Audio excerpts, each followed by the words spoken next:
Nhar is-Sibt li ġej l-għada tal-Milied, pajjiżna se jirċievi l-ewwel 10,000 dożi tal-vaċċin kontra l-COVID-19 hekk kif it-tnejn wara nofsinhar l-Aġenzija Ewropea tal-Mediċini l-EMA approvat il-vaċċin tal-BioNTech u Pfizer. Dan tħabbar mid-Deputat Prim Ministru u Ministru għas-Saħħa Chris Fearn waqt konferenza tal-aħbarijiet.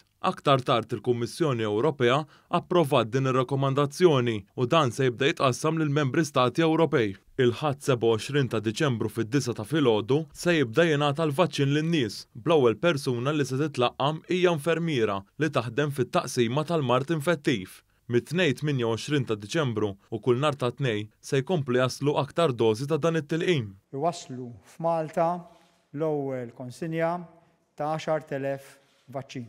Nhar is-Sibt li ġej huwa maħsub huwa ppjanat li jkollna l-ewwel 10,000 vaċċin ġewwa Malta u mbagħad eluf oħra ta' vaċċin jaslu it-tnejn 28 ta' Diċembru, ġifieri jumej wara, u kull nhar ta' tnejn jibdew nirċievu eluf ta' vaċċini sakemm naturalment inkunu mingħand il-Pfizer irċevejna 500,000 vaċċin. Dan l-ammont huwa ftit inqas mid-doppju ta' dak li kien mistenni jirċievi pajjiżna mill-kwota tal-Unjoni Ewropea. Iżda b'ħidma mill-awtoritajiet Maltin għandna biżżejjed dożi mill-popolazzjoni Maltija. Mill-kumpanija Moderna pajjiżna mistenni jirċievi 100,000 doża u miljun ieħor minn AstraZeneca fost oħrajn. Fl-ewwel jum li se tingħata tilqima se jitlaqmu l-ħaddiema tas-saħħa fosthom dawk li jaħdmu fit-taqsima tal-mart infettiv, mit-taqsima tal-kura intensiva, ħaddiema tal-emerġenza u ħaddiema fis-swali fejn pazjenti pożittivi għal COVID-19.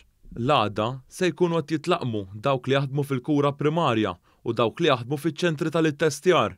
Fid-29 ta' Diċembru se jibdew jitlaqmu l-ħaddiema tal-Isptar Ġenerali Tawdex u fit-30 ta' Diċembru se jitlaqmu l-ħaddiema tal-Isptar Monte Carmeli, tal-Isptar Boffa, tal-Isptar St. Thomas u dak tas-Samaritan it-Tajjeb.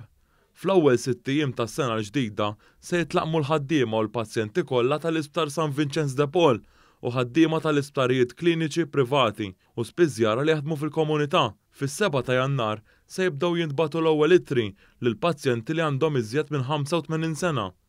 Is-Supretendent tas-Saħħa Pubblika, il-Professur Charmaine Gauci, spjegat kif it-tilqima se tingħata lin-nies il fuq minn 16-il sena u semmiet li nisa tqal m'għandhomx jieħdu din it-tilqima. Barra minn hekk ukoll trials fuq nisa li huma pregnant jew inkella min huma breastfeeding għadhom limitati ħafna. U allura wkoll f'dan l-istadju l qegħdin bħalissa fih qed nieħdu prewkazzjoni fejn din mhix tiġi offruta għal dawk in-nisa li huma tqal. U anka qegħdin nagħmlu rakkomandazzjoni biex persuni li jkun ħadu t-tilqima jevitaw li jinqabdu pregnant għal dawk ix-xahrejn ta' wara. L-effetti tal-vaċċin huma minimi bħal mura fil-post fejn wieħed ikun tlaqqam u ġieħ jew sintomi ta' tilqim oħra.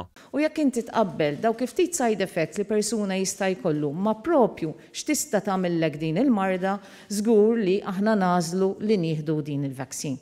Hawn qalet ukoll li skont studju huma biss dawk li għandhom allerġiji qawwijji fejn jkollhom jieħdu tilqim ieħor jew anke jitlu l-isptar li jridu jżommu lura mill-vaċċin. Il-vaċċin se jingħata f'żewġ dożi. L-ewwel wieħed effettiv 52% kontra l-virus u t-tieni doża li hija booster hija 95% effettiva. Ħajrċievu ittra li hija ittra bħal di, invit li ħajkunu qegħdin mod ċar jkun hemm id-data, il-ħin u l-post ta' fejn persuna għandu jmur biex jieħu l-ewwel tilqima u d-data u l-ħin u l-post ta' fejn dik il-persuna trid tmur biex tieħu t-tieni tilqima. U importanti li min jieħu jkun ħajmur għal din it-tilqima jieħu miegħu dan l-invit kif ukoll il-karta tal-identità. Id-Deputat Prim Ministru spjega wkoll kif ġie varat numru tal-helpline ġdid, 145.